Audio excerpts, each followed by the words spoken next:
warahmatullahi wabarakatuh. Bertemu kembali dengan saya Nurinti Hania atau Bu Nur dalam pembelajaran biologi. Untuk itu mari kita simak bersama video pembelajaran kali ini.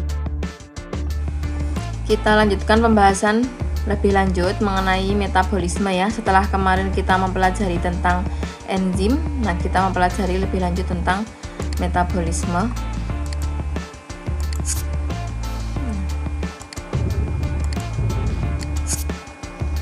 Nah, kita ulas sebentar. Metabolisme sendiri terdiri dari katabolisme dan anabolisme ya. Dimana katabolisme merupakan proses perombakan ya atau pembongkaran senyawa kompleks menjadi senyawa sederhana, sedangkan anabolisme adalah reaksi penyusunan atau sintesis senyawa sederhana menjadi senyawa kompleks.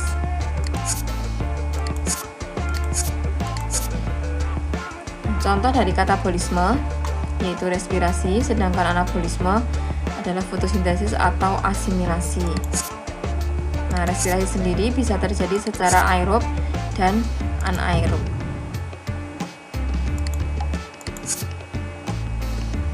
Nah, katabolisme karbohidrat di sini artinya pembongkaran senyawa kompleks di dalam karbohidrat menjadi senyawa sederhana. Ada dua respirasi ya tadi, aerob dan anaerob. Yang pertama yaitu respirasi aerob. Respirasi aerob adalah proses pembongkaran senyawa C6H12O6 atau ini adalah senyawa amilum ya. Kemudian ditambah dengan oksigen, nah maka akan dihasilkan senyawa CO2 atau karbon dioksida, kemudian air dan energi.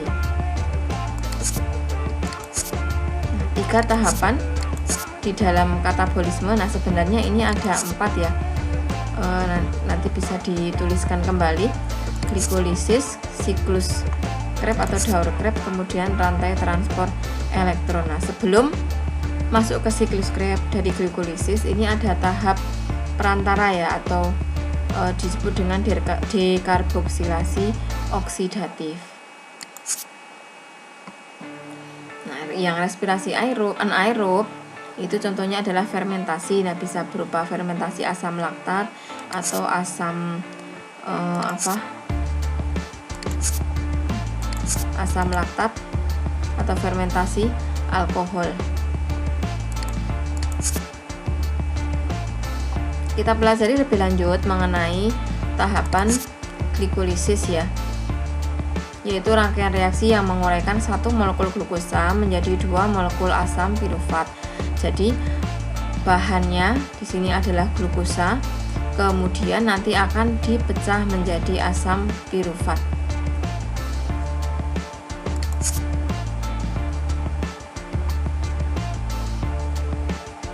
Nah, glikolisis terdiri dari 10 tahap, masing-masing dikatalis oleh enzim ya, karena enzim berfungsi untuk mempercepat reaksi ya, atau sebagai katalisnya.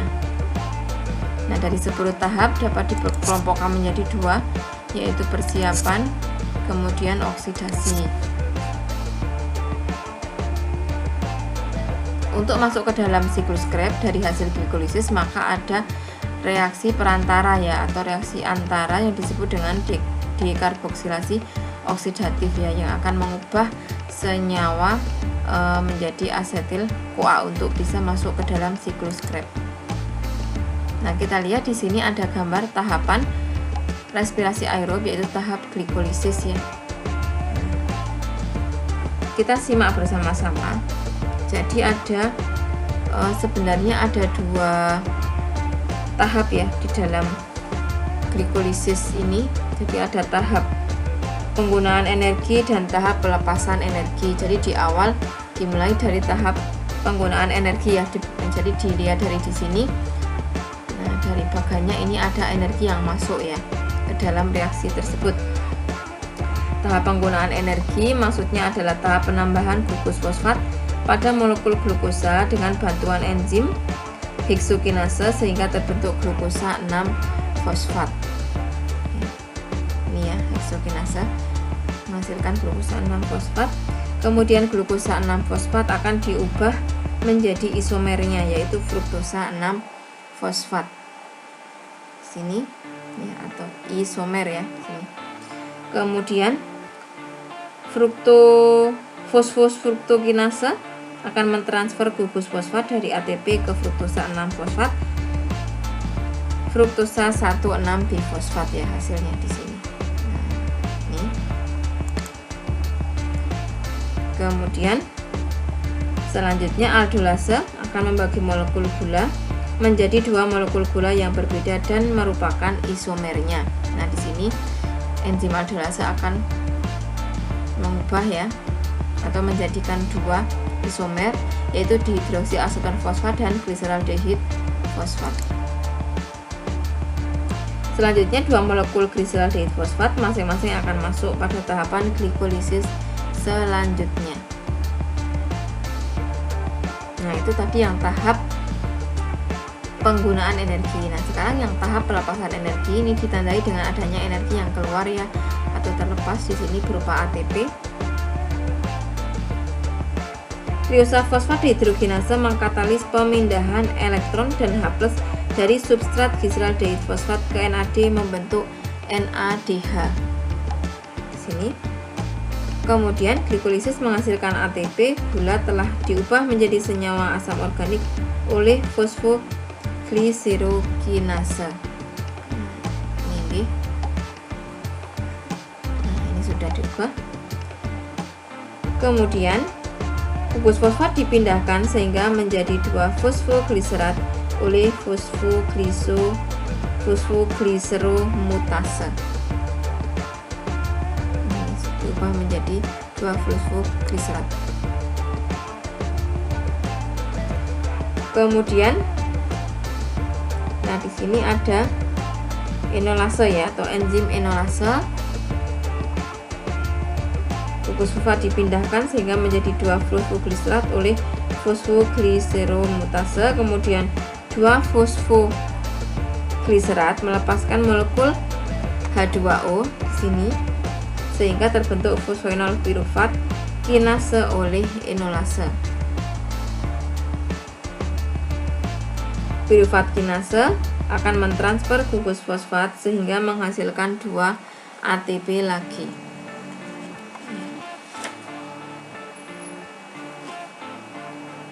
Nah, hasilnya di sini adalah pirufat. Selanjutnya siklus Krebs, yaitu gugus berkarbon 2 asetil-CoA memasuki siklus tadi dihasilkan dari reaksi antara ya, terdiri dari beberapa tahapan berupa 9 rangkaian reaksi yang masing-masing dikatalis oleh enzim khusus ya. ATP yang dihasilkan langsung adalah berupa 2 ATP. Dihasilkan 2 molekul CO2 dan 8 elektron dilepaskan. Nah, ini adalah gambar atau bagan ya dari siklus Krebs atau Krebs cycle. Ya, di sini masuk asetil-CoA tadi dari hasil dikarboksilasi oksidatif masuk ke dalam siklus, akan membentuk sitrat, sitrat membentuk isositrat, membentuk alfa ketoglutarat, kemudian membentuk suksinil, membentuk suksinan dan fumarat, malat serta oksaloasetat, kemudian kembali lagi akan memasuki siklus yang sama.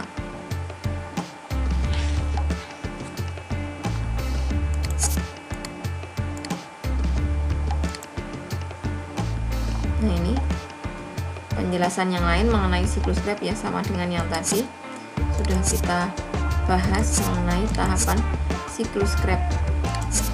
Nah, ada pengubahan NAD menjadi NADH plus H+, ada pengubahan ya, glukosa difosfat tambah dengan fosfat membentuk GTP glukosa trifosfat. Nah, hasilnya adalah ATP. Kemudian pada pengubahan menjadi fumarat, FAD akan diubah menjadi FADH dan NAD menjadi NADH. Yang ketiga yaitu sistem transport elektron terjadi di bagian membran dalam mitokondria. Hidrogen dari siklus Krebs diubah menjadi proton dan elektron. Kemudian O2 berperan sebagai akseptor yaitu penerima dari elektron yang terakhir. Setelah menerima elektron, O2 akan menerima H+ menjadi H2O atau air ya. ATP yang dihasilkan sebanyak 32. Nah, bisa kita buat ringkasan mengenai proses respirasi seluler ya, seperti yang tadi sudah kita bahas. Respirasi aerob ini adalah gambar sistem transport elektron.